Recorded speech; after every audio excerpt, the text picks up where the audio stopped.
ایک بار پھر white house کے اندر صدر ٹرمپ اور یوکرینی صدر زیلنسکی آمنے سامنے۔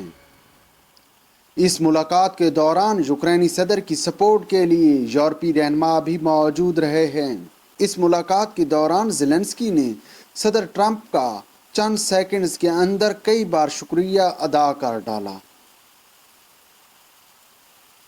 صدر ٹرمپ نے یوکرین کی حمایت جاری رکھنے کا اعلان کیا ہے، لیکن سوال یہاں پر یہ ہے کہ یوکرین جنگ کے پیچھے وجہ کیا ہے؟ کون ہے جس کی خواہش ہے کہ یوکرین جنگ جاری رہے؟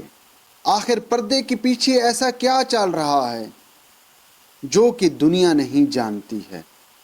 وہ سارا کچھ آپ کے ساتھ اس پروگرام میں شیئر کریں گے۔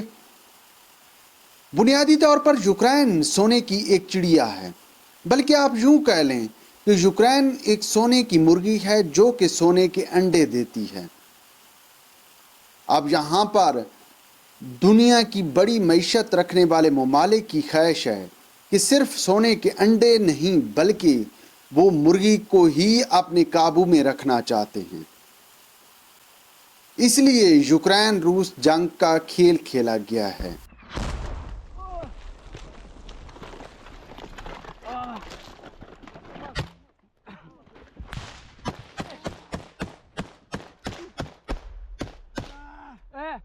Спартак, дивись туди. А я дивлюсь прямо.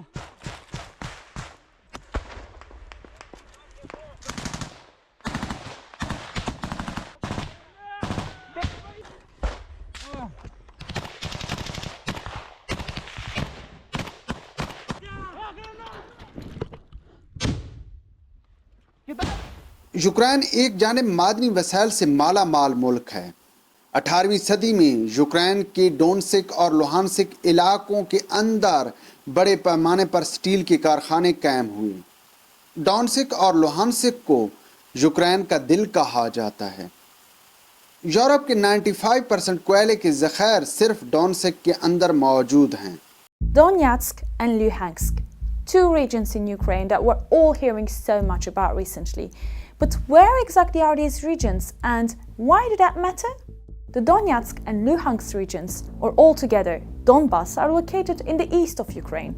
They're mostly populated by Russian-speaking people, but their increased presence in the area is pretty recent.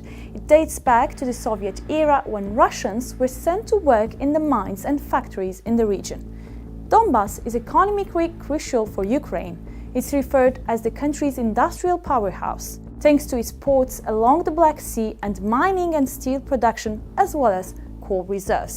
Donetsk is one of the main steel-producing centers in Ukraine with a 2 million strong population, while Luhansk is also an industrial city with 1.5 million.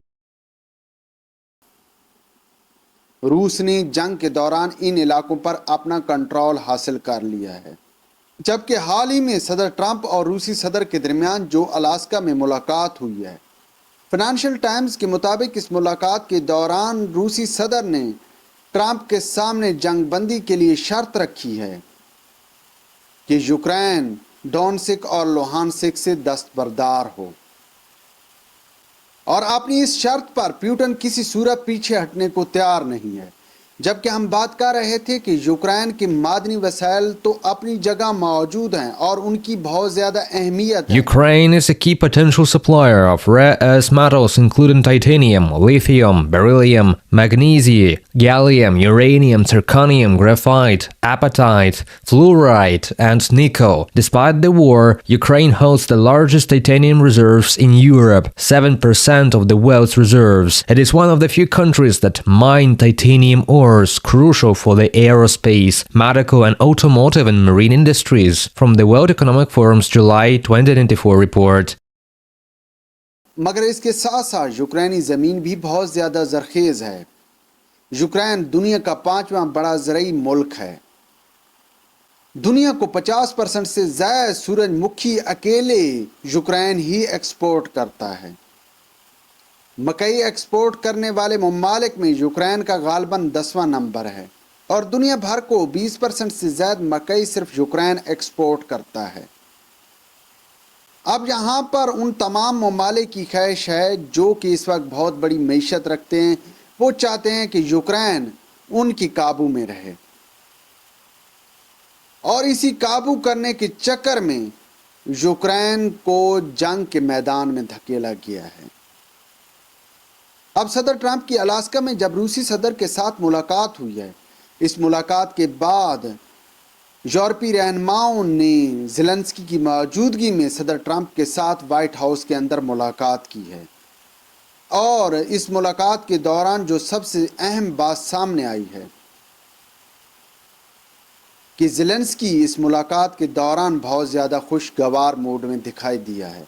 اس کے ساتھ ساتھ صدر Trump بھی مسکراتے ہوئے دکھائی دیے ہیں، جبکہ جس وقت یہ ملاقات وائٹ ہاؤس کے اندر جاری تھی اس وقت روس کی جانب سے یوکرین کے کئی علاقوں پر حملے بھی کیے گئے ہیں، مگر یہاں پر ان حملوں کا کہیں کوئی ذکر نہیں ہوا ہے۔ ہاں، جو سب سے بڑی اور اہم بات سامنے آئی ہے کہ اس ملاقات کے دوران زیلنسکی نے صدر ٹرمپ کا کئی بار شکریہ ادا کر ڈالا۔ میٹنگ کے پہلے ہی کچھ منٹوں میں زیلنسکی نے ٹرمپ حکومت کا 6 بار شکریہ ادا کر دیا۔ زیلنسکی نے یوکرین کی فرسٹ لیڈی اولینا زیلنسکا کی طرف سے امریکہ کی فرسٹ لیڈی میلانیا ٹرمپ کے لیے ایک خط بھی ٹرمپ کے حوالے کیا۔ زیلنسکی نے اپنی روایتی فوجی وردی کے بجائے سوٹ پہنا ہوا تھا اور اس کے بارے میں ایک رپورٹر سے مذاق بھی کیا۔ جبکہ یہاں پر صدر ٹرمپ نے یوکرین کی مکمل حمایت جاری رکھنے کا اعلان کیا ہے۔ اب یہاں پر روس نے واضح کر دیا ہے کہ وہ اپنی شرائط سے پیچھے کسی صورت نہیں ہٹے گا، تو کیا یہاں پر روس یوکرین جنگ ختم نہیں ہوگی؟ تو اس حوالے سے بہت زیادہ قیاس آرائیاں ہو رہی ہیں۔ کچھ لوگوں کا دعویٰ ہے کہ زیلنسکی اس معاملے پر مان چکا ہے، لیکن جس وقت یہ جنگ شروع ہوئی تھی اس وقت یورپی یونین اور امریکہ کا خیال تھا، بلکہ ان کا ایک پلان تھا کہ اس جنگ میں روس کو اس قدر تھکایا جائے گا کہ وہ یوکرین کے میدان میں مات کھا جائے گا، مگر اب حالات یکسر مختلف نظر آ رہے ہیں۔ اس وقت امریکہ کی معیشت بہت زیادہ کمزور ہے، امریکہ کسی صورت اس جنگ کو جاری رکھنا نہیں چاہتا ہے، جبکہ اس کے ساتھ ساتھ امریکہ کے اپنے مالی مفادات بھی چھپے ہوئے ہیں۔ اگر روس یوکرین جنگ جاری رہتی ہے تو ٹرمپ اور ماسکو کے درمیان منرل ڈیل کسی صورت نہیں ہو سکتی ہے، جبکہ جس وقت ٹرمپ نے صدارتی آفس سنبھالا تھا تو ماہ فروری میں پیوٹن نے کہا تھا کہ وہ ہر قسم کی معدنیات امریکہ کو دینے کو تیار ہے، مطلب ماسکو ہر صورت امریکہ کی منڈیوں میں اپنی مصنوعات بیچنے کو تیار ہے، اور ان حالات میں امریکہ کبھی بھی اس موقع کو ہاتھ سے نہیں جانے دے گا، کیونکہ اس وقت امریکہ سب سے زیادہ معدنیات پر چین پر ڈیپینڈ کر رہا ہے۔ اب امریکہ ہر صورت معدنیات کے حوالے سے روس یا یوکرین کے نزدیک ہونا چاہتا ہے، لیکن امریکہ کے نزدیک روس بیسٹ آپشن ہے۔